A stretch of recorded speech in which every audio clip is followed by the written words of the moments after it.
உலகிற்கு Steve jobs ஐபோனை அறிமுகப்படுத்திய தினம் இன்று. 2007 ஜனவரி மாதம் 9 உலகமே பரபரப்பாயிட்டு இருந்துச்சு.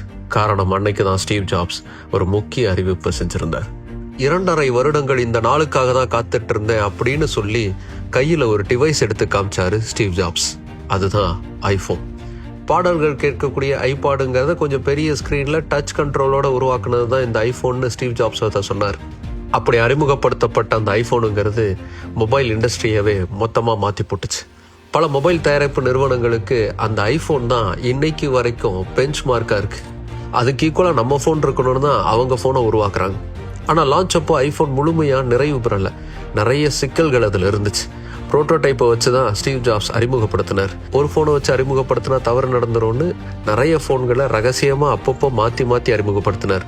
ஆப்பிள் இன்ஜினியர்ஸ்லாம் டென்ஷன்ல உச்சகட்டத்துல இருந்தாங்க. டென்ஷன் தாங்க முடியாம ஒரு சில பேர் கட்டிங் அடிச்சுக்கிட்டு தான் ஸ்டெடியா நின்னாங்க அப்படின்னு கூட சொல்லுவாங்க. அப்படி மொபைல் இண்டஸ்ட்ரி மட்டும் இல்லாம மொத்த உலகத்தையும் மாற்றிய ஐபோனை முதலில் அறிமுகப்படுத்திய தினம் இன்று.